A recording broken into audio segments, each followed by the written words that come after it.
Hello student, good morning. एक बार फिर से संस्कार पब्लिक सीनियर सेकेंडरी स्कूल की ऑनलाइन क्लास में आपका स्वागत है।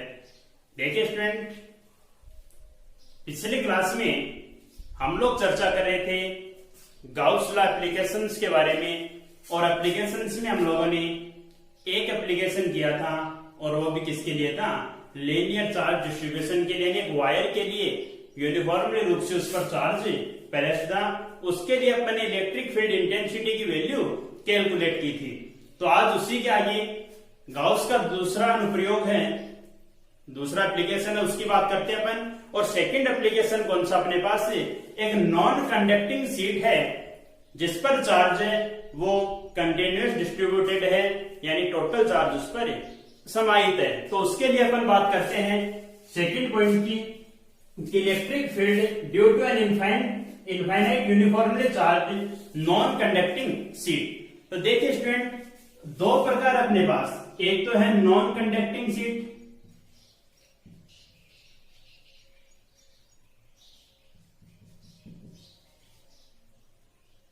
नॉन कंडक्टिंग शीट, ठीक है, और एक अपने पास कंडक्टिंग शीट।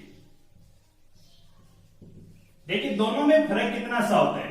ये अपने पास है अचालक पट्टी का और ये है चालक पट्टी का, ठीक है।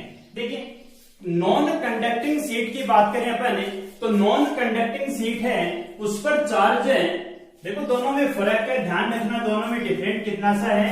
नॉन कंडक्टिंग शीट पर चार्ज यूनिफॉर्मली रूप से टोटल वॉल्यूम में, यानी टोटल सरफेस की बात करें तो चार्ज वो टोटल सरफेस पे विद्यमान होता है, यानी सरफेस, यानी जहां पर भी अपन चार्ज इसको देंगे वो चार्ज वहीं पर स्थापित रहेगा, ठीक है ना। दूसरी बात, कंडक्टिंग शीट कौन सी होती है? उस पर चार्ज है, यानी शीट को चार्ज दिया गया तो वो चार्ज कहां पे आ जाता है? उसके किनारों पर पहुंच जाता है, यानी उसके लिए चार्ज कहां रहेगा? उसके लिए इसके अंदर चार्ज विद्यमान नहीं होकर कहां होता है? सरफेस किनारों पर विद्यमान होता है, ठीक है ना। इतना सा फर्क है दोनों के लिए, कंडक्टिंग और नॉन कंडक्टिंग शीट के लिए। ये तो कौन सी हो गई? कंडक्टिंग शीट, और जो पहले बनाई थी वो कौन सी थी? नॉन कंडक्टिंग शीट, ठीक है। तो आज दोनों अनुप्रयोग कर लेते हैं अपन, दोनों सेम से हैं, कोई ज्यादा डिफरेंट नहीं है। नॉन कंडक्टिंग शीट, तो अब चर्चा करते हैं अपन नॉन कंडक्टिंग शीट के बारे में। तो देखिए स्टूडेंट, सबसे पहले तो कंसीडर कर लेते हैं कि शीट जिस पर चार्ज किया है, कोई भी चार्ज मान लिया अपने, जो समान रूप से यूनिफॉर्मली रूप से कहां पर प्लेस्ड है? सरफेस पे प्लेस्ड है। देखिए उसके बाद हम लोगों ने किया था, जो लास्ट वीडियो में किया था वही काम इसमें भी है। सबसे पहले तो अपन डायरेक्शन निर्धारित करें इसके लिए कि डायरेक्शन किस अकॉर्डिंग होगी? इलेक्ट्रिक फील्ड इंटेंसिटी की, और वो भी किसके कारण? नॉन कंडक्टिंग शीट के कारण इलेक्ट्रिक फील्ड इंटेंसिटी की डायरेक्शन कौन सी होगी? तो देखिए डायरेक्शन के लिए सबसे पहले अपन ने माना था कि दो स्मॉल एलिमेंट माने थे, इंडिकेट कर देते हैं A1 A2, ठीक है। ये इसका सेंटर पॉइंट मान लेते हो, जिससे R डिस्टेंस पे किसकी वैल्यू कैलकुलेट करनी है? इलेक्ट्रिक फील्ड की वैल्यू कैलकुलेट करनी है, ठीक है। एक बार तो इसकी डायरेक्शन की बात करें अपन कि इलेक्ट्रिक फील्ड की डायरेक्शन कौन सी होगी, तो देखिए स्मॉल एलिमेंट A1 है, A1 के कारण इलेक्ट्रिक फील्ड की डायरेक्शन यही होगी, इंडिकेट कर देते हैं DE1 से इंडिकेट कर देते हैं, ठीक है। A2 के कारण कितनी हो जाएगी? DE2, ठीक है। ये तो हो गई साधारण सी बात। ये एंगल मान लेते हैं अपन कितना है? थीटा एंगल है। अब देखिए अपने पास वो पिछली वाली बात आ गई कि अपने को कितनी डायरेक्शन मिल रही है? दो डायरेक्शन मिल रही है, और एक पॉइंट पे इलेक्ट्रिक फील्ड की दो डायरेक्शन पॉसिबल नहीं है, ठीक है। तो एक डायरेक्शन बनाने के लिए क्या करें अपन? इसको कंपोनेंट में तोड़ें, ठीक है। और कंपोनेंट में तोड़ा था अपन ने लास्ट में भी, तो आपको पता है कि जिसके साथ एंगल बनता है वो तो कौन सा कंपोनेंट कहलाता है? हॉरिजॉन्टल कंपोनेंट कहलाता है, और जिसके साथ एंगल नहीं बन रहा वो कौन सा कहलाता है, वर्टिकल कंपोनेंट कहलाता है। ठीक है, तो देखिए सबसे पहले इसकी बात करें तो इसका हॉरिजॉन्टल कंपोनेंट क्या बनेगा, पिछले वीडियो में मैंने बताया था, क्या हो जाएगा DE2 यानी रिजल्ट और साथ में क्या है cos थीटा। हॉरिजॉन्टल कंपोनेंट को इंडिकेट कौन सा करता है, cos थीटा इंडिकेट करता है। ठीक है, वर्टिकल कंपोनेंट कितना हो जाएगा DE2 sin थीटा बन गया इसके लिए। तो दूसरे की बात करें अपन DE1 के लिए, इसके लिए क्या हो जाएगा, देखो एंगल इसके साथ बन रहा है तो हॉरिजॉन्टल कंपोनेंट तो कितना हो जाएगा DE1 cos थीटा, और वर्टिकल कंपोनेंट क्या बन जाएगा DE1 sin थीटा बन गई। अब देखो देखिए पिछले वीडियो में बताया था कि पॉइंट चार्ज के कारण इलेक्ट्रिक फील्ड इंटेंसिटी की वैल्यू कितनी आती है, KQ/R², यही आती है। तो इस स्मॉल एलिमेंट की वजह से भी इतनी वैल्यू आएगी और इसकी वजह से भी इलेक्ट्रिक फील्ड की इतनी वैल्यू आएगी, यानी ये दोनों वैल्यू DE1 और DE2 ये भी सेम है और इसके कंपोनेंट भी क्या है, सेम है। तो ये तो दोनों एक दूसरे को क्या कर देंगे, कैंसिल कर देंगे। दोनों एक दूसरे के डायरेक्शन विपरीत हो गई तो एक दूसरे को क्या कर देंगे, कैंसिल कर देंगे, और वैल्यू है वो किस अकॉर्डिंग मिलेगी, हॉरिजॉन्टल कंपोनेंट के, क्योंकि दोनों के डायरेक्शन क्या है, सेम है, तो इनके टोटल के बराबर हो जाएगी, है कि नहीं। तो देखिए मेन बात थी अपनी कौन सी, कि डायरेक्शन है वो कैसी प्राप्त हो रही है अपने को, डायरेक्शन है वो नॉन कंडक्टिंग शीट के परपेंडिकुलर प्राप्त हो रही है। ठीक है ना, परपेंडिकुलर ही है। ठीक है, तो ये तो हो गई इसकी डायरेक्शन की बात। अब अपन इसके लिए इलेक्ट्रिक फील्ड इंटेंसिटी की वैल्यू कैलकुलेट करें कि वो वैल्यू कितनी होगी। तो देखिए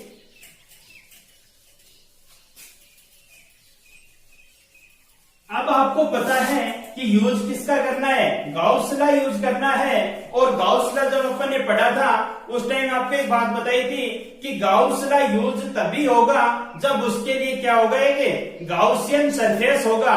कोई भी हो सकता है, एक सिलेंडर हो सकता है, स्फेरिकल शेल हो सकता है। ठीक है ना, तो सबसे पहले तो क्या कंसीडर करें, एक गाउसियन सरफेस कंसीडर करें अपन, और मान लेते हैं कि नॉन कंडक्टिंग शीट है, उसके लिए गाउसियन सरफेस क्या बना, एक सिलेंडर मान लेते हैं।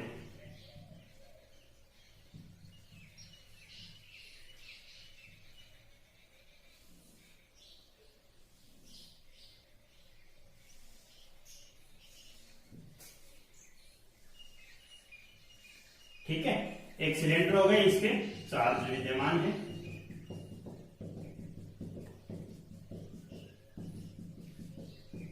ठीक है, उसके बाद हम लोगों ने क्या किया था, देखो सिलेंडर ही अपन ने पिछले में भी कंसीडर किया था, जहां पे अपने लीनियर वायर के लिए किया था उसमें भी एक सिलेंडर ही अपन ने कंसीडर किया था।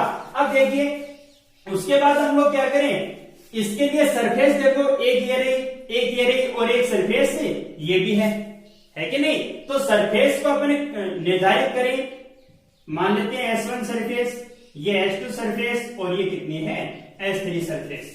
ठीक है ना, अब इस पर देखो इसके लिए भी स्मॉल एलिमेंट मानते हैं, इस सरफेस के लिए मान लेते हैं ये रहा, इस सरफेस के लिए एलिमेंट ये मान लेते हैं, इसके लिए ये मान लेते हैं। ठीक है, अब डायरेक्शन की बात आती है तो इलेक्ट्रिक फील्ड की डायरेक्शन अभी अभी अपन ने निर्धारित की थी, वो कैसी थी, शीट के परपेंडिकुलर थी। तो देखिए शीट के परपेंडिकुलर यानी इस स्मॉल एलिमेंट की बात करें तो इस पर तो इलेक्ट्रिक फील्ड की डायरेक्शन कौन सी हो जाएगी, ये हो जाएगी। ठीक है, इस पर देखिए, इस पर इलेक्ट्रिक फील्ड की डायरेक्शन कौन सी होगी, यही होगी, और इस पर इलेक्ट्रिक फील्ड की डायरेक्शन। ठीक है, एक शीट अपने पास इस अकॉर्डिंग है तो इसके परपेंडिकुलर होगी, यानी इधर भी हो सकती है, इधर भी हो सकती है। ठीक है, दूसरी बात कौन सी करते हैं अपन, वेक्टर एरिया, उसकी डायरेक्शन। तो वेक्टर एरिया की डायरेक्शन भी आपको पता है, outside of surface and perpendicular, ये था। तो इसके लिए इलेक्ट्रिक फील्ड उसकी डायरेक्शन कौन सी होगी, DS3 मान। ठीक है, इसके लिए परपेंडिकुलर ऑफ सरफेस ये बन जाएगा DS2, इसके लिए परपेंडिकुलर ऑफ सरफेस ds1 बन जाएगा। ठीक है, बात हो गई अपनी डायरेक्शन की, डायरेक्शन कंप्लीट है। अब आपको पता है कि गाउस लॉ क्या होता है। अकॉर्डिंग टू गाउस लॉ कितना था, electric flux phi is equal से summation q by epsilon naught, यही था। ठीक है, दूसरी बात देखिए, फाई इलेक्ट्रिक फ्लक्स है, इसके लिए आपको पता है कितना लिखते हैं अपने, ई डी एस माना है तो A D S cos theta. ठीक है, इज इक्वल से summation q by epsilon naught. अब अपने पास सरफेस कितने हैं, 3 हैं, तो इसको भी डिवाइड करते हैं अलग अलग सरफेस के लिए। ठीक है, तो कितना हो जाएगा देखो, integration S1 e ds1 cos theta plus integration S2 e ds2 cos theta plus integration S3 e ds3 cos theta, ये बनेगा इक्वल्स कितना है, summation q upon epsilon naught. ठीक है, बात समझ में इतनी। अब देखिए यहां से, उसके बाद अपन बात करते हैं इनके लिए एंगल की। एंगल की बात करें तो एंगल देखो, फॉर S1 सरफेस, S1 की बात करें तो इसके लिए देखो E एंड, यहां पे आपको पता है cos थीटा वो एंगल है किन किन के लिए, E और ds के मध्य, दोनों के बीच में ये। ठीक है, तो S1 सरफेस के लिए एंगल देखिए कितना बना, दोनों सेम डायरेक्शन में है, तो थीटा थीटा कितना हो जाएगा 0 डिग्री, और आपको पता है cos 0 कितना होता है 1। For S2 surface, S2 surface के लिए देखिए, S2 ये रहा, थीटा कितना बनेगा, इलेक्ट्रिक फील्ड की डायरेक्शन तो ये है इधर, और वेक्टर एरिया की डायरेक्शन कौन सी है, ये दोनों एक दूसरे के परपेंडिकुलर है, एंगल कितना बना 90 डिग्री, तो दूसरा कितना हो जाएगा 90 डिग्री, और आपको पता है cos 90 क्या होता है 0 होता है। ठीक है, तीसरी बात करें अपन for S3 surface, S3 surface के लिए देखिए दोनों सेम डायरेक्शन में है, तो सेम डायरेक्शन में इसका मतलब थीटा 0 डिग्री और cos 0 कितना हो जाएगा 1 बनेगा। ठीक है, बात समझ में आई। पुटअप कीजिए, पुटअप करेंगे, देखो कितना बनेगा, integration S1 e ds1 cos 0 plus S2 e ds2 cos 90 plus integration S3 e ds3 cos 0 equals कितना, summation q by epsilon naught. ठीक है, आपको पता है cos 90 0, तो ये वैल्यू तो कितनी हो जाएगी 0 हो जाएगी। ठीक है, बाकी की वैल्यू पुट कर दो। देखो इंटीग्रेशन S1 e को भी बाहर निकाल लें, e सेम है दोनों में, e बाहर आ जाएगा, S1 ds1 plus e S3 ds3 equals कितना है, समेशन q बाई एप्सिलॉन। ठीक है, बन जाएगा। अब देखिए, अब बात करें अपन समेशन q की, आपको पता है कि एक कंडक्टिंग शीट है, तो इसके लिए कौन सा बनेगा, सरफेस डेंसिटी बनेगी, और सरफेस डेंसिटी है क्योंकि टोटल चार्ज सरफेस पे है, तो सरफेस डेंसिटी कितनी होती है, पढ़ा था आपने, सिग्मा कितनी होती है, सिग्मा, और सिग्मा की वैल्यू कितनी होती है, अपन ने लिखा था q बाई ए, ये लिखा था। यहां पर अपन एरिया को कितना s मान रहे हैं, तो कितना हो जाएगा q बाई एस, ये लिख दो। ठीक है, एरिया ये है, a से इंडिकेट करो चाहे s से करो, सेम ही बात है। तो यहां से देखिए q इक्वल्स तो कितना हो जाएगा सिग्मा s, यानी टोटल चार्ज है उसकी वैल्यू तो कितनी हो जाएगी सिग्मा s, और मान लेते हैं देखो इंटीग्रेशन S1 और S3, ये S1 सरफेस है सर्किल है, और S3 भी क्या है सर्किल ही है। ठीक है, तो दोनों का एरिया है वो भी सेम ही होगा, तो दोनों को कंसीडर कर लेते हैं कि इसका एरिया कितना है। इंटीग्रेशन यानी अल्पांश का जो एलिमेंट स्मॉल एलिमेंट अपन ने माना है उसका तो ds1 है, उसका इंटीग्रेशन करेंगे तो क्या आएगा, टोटल एरिया आएगा, टोटली बनेगा। ठीक है, तो अपन कंसीडर कर लेते हैं कि integration ds1 equals integration ds2, और वो किसके इक्वल है एस के इक्वल मान लेते हैं, क्योंकि ds1 स्मॉल एलिमेंट है, इंटीग्रेशन करेंगे तो टोटल एरिया आ जाएगा और वो किसके इक्वल माना अपन ने, एस के। और दूसरी बात है समेशन क्यों है, वो इक्वल्स में कितना हो जाएगा, सिग्मा एस बन जाएगा। तो देखिए वैल्यू कितनी बनेगी अपने पास, ई ds1 की जगह रखते हैं अपन एस प्लस ई ds3 की जगह रखते हैं अपन एस इक्वल्स में sigma S by epsilon not बन जाएगा। कितनी वैल्यू बनेगी देखो, 2es इक्वल से sigma S by epsilon not बन जाएगा। एस से एस कैंसिल, वैल्यू किसकी चाहिए अपने को, ई की चाहिए, तो ई इक्वल्स में कितना आ जाएगा, सिग्मा बाई 2 एप्सिलॉन नॉट। ये वैल्यू आ जाएगी किसके लिए, नॉन कंडक्टिंग शीट के लिए। ठीक है, नॉन कंडक्टिंग शीट के लिए इलेक्ट्रिक फील्ड इंटेंसिटी की वैल्यू है वो कितनी होती है, सिग्मा बाई 2 एप्सिलॉन नॉट। ठीक है, दूसरी बात, यदि आपको यहां से ऐसा पूछे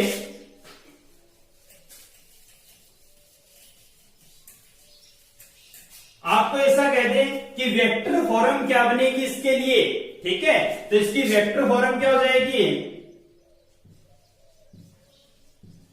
वेक्टर फॉर्म क्या बनेगी, E equal sigma by 2 epsilon not. ये वैल्यू तो है अपने पास, और वेक्टर फॉर्म आपको लिखनी है तो केवल इतना सा कीजिए, E है वो तो वेक्टर हो गया, और एक डायरेक्शन को दर्शाने के लिए क्या लगा दें, यूनिट क्वांटिटी लगा दें इसके लिए। ठीक है ना, एन के वो क्या है, यूनिट क्वांटिटी है।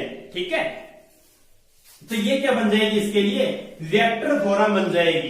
बात समझ में आई।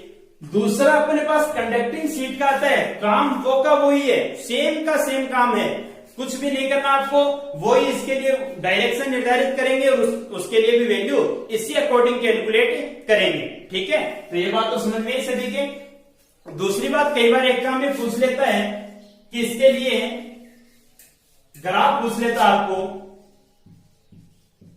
और वो भी किन किन में, ग्राफ E व R के मध्य, डायरेक्शन और इलेक्ट्रिक फील्ड के मध्य। तो देखिए फॉर्मूला में अपने पास R की कोई वैल्यू है क्या, नहीं है, तो R पे डिपेंड नहीं करता, तो R पे डिपेंड नहीं करेगा, तो उसके लिए तो ग्राफ कैसा बन जाएगा, ये E है ये R है, यानी एक कांस्टेंट ग्राफ बनेगा अपने पास, एक स्ट्रेट लाइन बनेगी कांस्टेंट में। ठीक है, क्योंकि इस पे डिपेंड नहीं करता। बात समझ में आई। दूसरी बात, कई बार पूछ लेता आपको ग्राफ को किन किन के मध्य, इलेक्ट्रिक फील्ड और सरफेस डेंसिटी के मध्य आपको ग्राफ पूछ लेता है। तो देखिए इलेक्ट्रिक फील्ड और सरफेस डेंसिटी है कितना है, एक दूसरे के क्या है, प्रोपोर्शनल है कि नहीं, तो कितना बनेगा, प्रोपोर्शनल के लिए ग्राफ कैसा आता है, स्ट्रेट लाइन आता है। ठीक है, बात समझ में आई। तो ये तो था गाउस का एप्लीकेशन, और वो भी किसके लिए, नॉन कंडक्टिंग शीट के लिए। अब अपन बात करें दूसरी, कंडक्टिंग शीट के लिए वैल्यू कितनी होगी इलेक्ट्रिक फील्ड की। ठीक है, तो कंडक्टिंग शीट के लिए,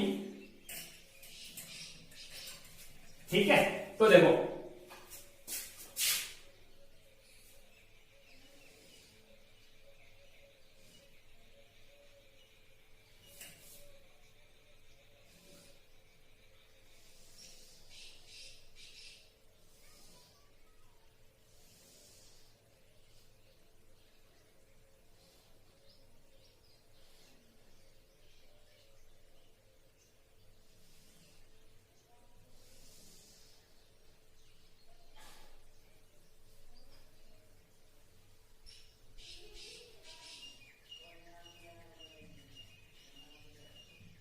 ये अपने पास क्या है, कंडक्टिंग शीट है। ठीक है, और आपको पता है कि चार्ज कंडक्टिंग शीट के कहां रहता है, पृष्ठ पे रहता है। ठीक है, तो इस पर चार्ज कहां विद्यमान होगा, बाहर की तरफ हो जाएगा।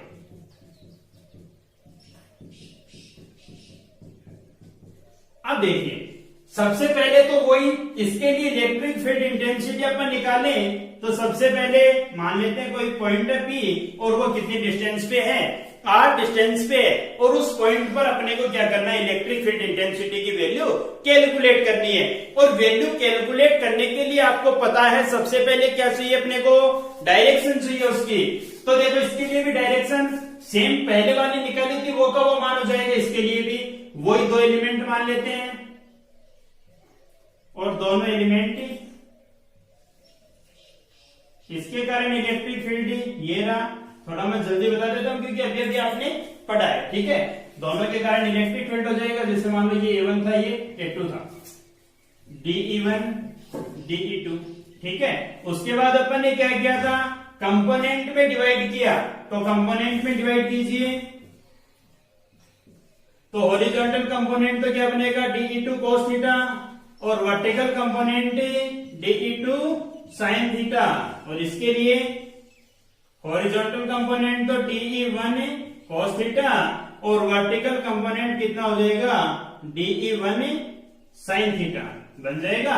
वही दोनों देखो DE1 DE2 की वैल्यू सेम होगी क्योंकि दोनों एलिमेंट क्या हैं, सेम है। और दोनों एलिमेंट सेम है, उनपे चार्ज भी सेम है, तो उनके कारण इलेक्ट्रिक फील्ड इंटेंसिटी कितनी होगी, वही Q/R², ठीक है। तो ये तो दोनों एक दूसरे को क्या कर देंगे, कैंसिल, क्योंकि डायरेक्शन एक दूसरे के अपोजिट है। और टोटल इलेक्ट्रिक फील्ड है वो किसके कारण आएगी, केवल हॉरिजॉन्टल कंपोनेंट के अकॉर्डिंग आएगी, ठीक है। तो डायरेक्शन इसके लिए भी क्या बन जाएगी, परपेंडिकुलर ऑफ सरफेस, ठीक है।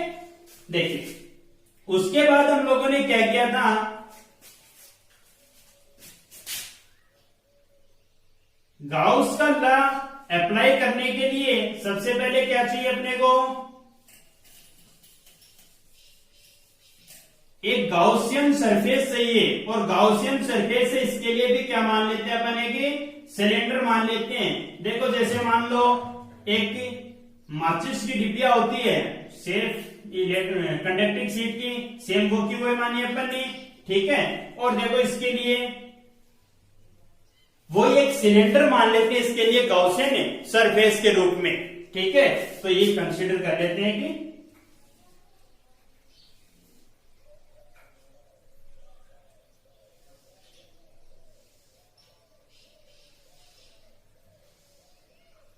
ठीक है। उसके बाद हम लोगों ने क्या किया था, वो तीन सरफेस बन रहे हैं तो तीनों सरफेस को इंडिकेट कर दो, S1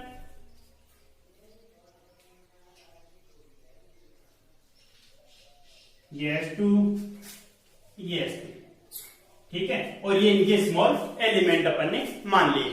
अब देखिए इलेक्ट्रिक फील्ड की डायरेक्शन तो कौन सी होगी, परपेंडिकुलर होगी, यानी इलेक्ट्रिक फील्ड ये बनेगा, इसके लिए इलेक्ट्रिक फील्ड ये बन जाएगा, इसके लिए ये बनेगा, ठीक है। दूसरी बात, वेक्टर एरिया की डायरेक्शन क्या होगी, वो भी परपेंडिकुलर ऑफ सरफेस होती है। तो इसके लिए DS3 डायरेक्शन हो गई, इसके लिए कौन सी बनेगी, ये वाली DS2 और इसके लिए ये वाली DS1, ठीक है। अब देखिए एक बात आपको विशेष ध्यान रखनी है, आप सोच रहे होंगे कि इससे पहले वाला जो नॉन कंडक्टिंग शीट के लिए हम लोगों ने किया था, तो नॉन कंडक्टिंग शीट में तो जो सिलेंडर कंसीडर किया है वो यहां तक आ रहा था, यानी शीट को क्रॉस करते हुए आ रहा था, ठीक है। वो एक नॉन कंडक्टिंग शीट थी जिस पर चार्ज विद्यमान था सेंटर में भी, ठीक है। और इसके लिए क्या, ये कंडक्टिंग शीट है तो इसके सेंटर में चार्ज नहीं है, चार्ज कहां है, केवल बाहर की तरफ, यही है। तो इसके अंदर इसीलिए अपन ने जो सिलेंडर माना वो कहां तक माना है, लास्ट इसके अंदर तक, क्योंकि वहां पे चार्ज वहां पे 0 है। तो यहां पर देखो इस पार्ट पर इलेक्ट्रिक फील्ड का मान भी कितना होगा, 0 हो जाएगा, क्योंकि चार्ज नहीं है अपने पास, तो इलेक्ट्रिक फील्ड कितनी हो जाएगी, 0 हो जाएगी, ठीक है।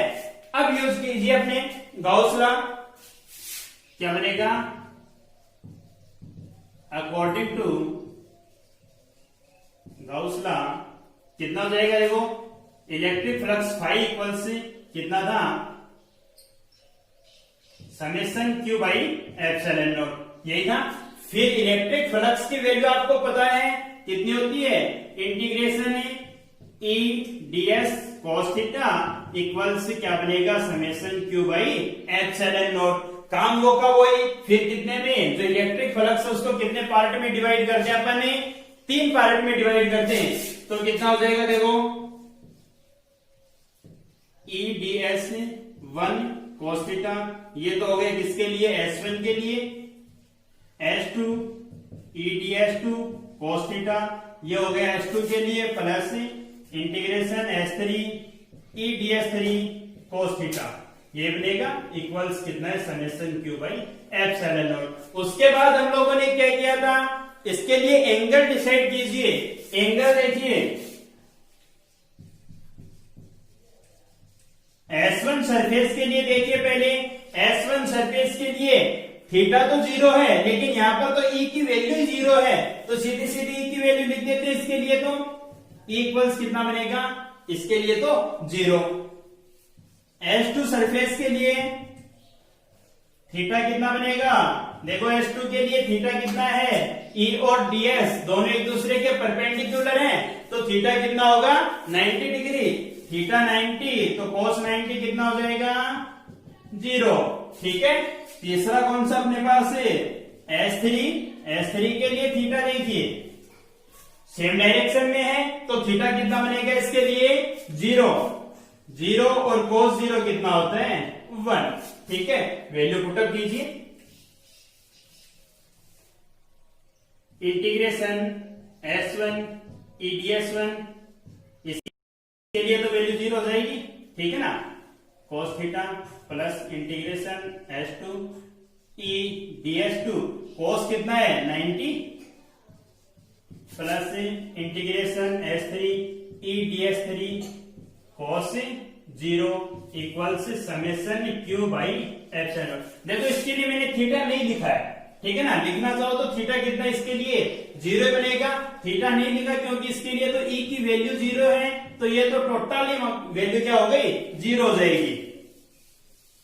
E की वैल्यू बात समझ में है ना, E की वैल्यू 0 क्यों है, क्योंकि इसके अंदर की बात करें, इनसाइड यहाँ पे चार्ज है वो कितना है, 0 है, और चार्ज 0 होगा तो इलेक्ट्रिक फील्ड है वो भी कितना होगा, 0 ही होगा। ठीक है, तो देखिए ये 0 हो गया, और cos 90 कितना होता है, 0, तो ये वैल्यू भी क्या हो गई, 0। बची कौन सी वैल्यू अपने पास है, integration S3 EDS3 equal summation Q by epsilon not, ये बचेगी। ठीक है, अब देखिए इसके लिए इसको ऐसा लिख दो, E integration S3 DS3 equal से summation Q by epsilon naught. अब बात करें अपने पास वही सरफेस से डेंसिटी की, तो सरफेस डेंसिटी इसके लिए कितनी होगी, sigma equals Q by S, ये बनेगा, और Q इक्वल्स में कितना बनेगा, सिग्मा S बन जाएगा। तो यहां से वैल्यू देखो, इंटीग्रेशन S3 DS3, इसकी वैल्यू तो कितनी हो जाएगी, S मान लेते हैं, और समेशन Q है उसकी वैल्यू कितनी आ जाएगी, सिग्मा S बनेगी। वैल्यू पुटअप कीजिए,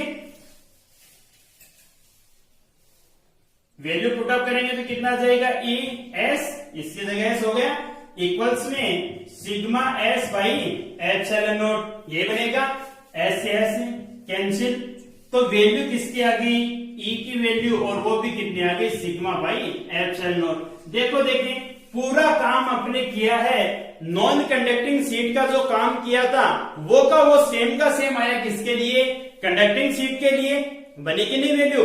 ठीक है, फर्क कितना सा है, वहां पे वैल्यू थी सिग्मा बाई 2 एप्सिलॉन नॉट, और यहाँ पे कितनी आ गई, सिग्मा बाई एप्सिलॉन नॉट। ठीक है, वेक्टर फॉर्म लिखोगे इसकी, तो वेक्टर फॉर्म क्या बनेगी, E वेक्टर इक्वल्स में सिग्मा बाई एप्सिलॉन नॉट, और क्या बनेगा साथ में, n के यूनिट वेक्टर बन जाएगा। ठीक है, ये हो जाएगी इसकी वेक्टर फॉर्म। बात करें इसके ग्राफ की, तो देखिए ग्राफ कोई किन किन के बीच में, graph between E and R, A और R के मध्य देखो, R पे डिपेंड कर रहा है क्या, नहीं कर रहा, तो डिपेंड नहीं करेगा तो ग्राफ ये बनेगा, ये बनेगा, पिछले में भी ये बना था अपने पास। दूसरा किसके बीच में बना है ग्राफ पे, E वेक्टर और सरफेस डेंसिटी के बीच में। ठीक है, तो इन पे देखो E और सिग्मा वो दोनों के एक दूसरे के प्रोपोर्शनल है, और प्रोपोर्शनल के लिए आपको पता है ग्राफ क्या बनता है कि स्ट्रेट लाइन बनता है। ठीक है, तो ये था अपने इलेक्ट्रिक फील्ड है, और वो भी किसके कारण है, कंडक्टिंग सीट के लिए। और इससे पहले वाला था वो कौन सा किया था अपन ने, नॉन कंडक्टिंग सीट के लिए किया था। दोनों सेम सेम है, समझ में भी आई होंगे आप लोगों के। ठीक है, अच्छे से अध्ययन करते रहो।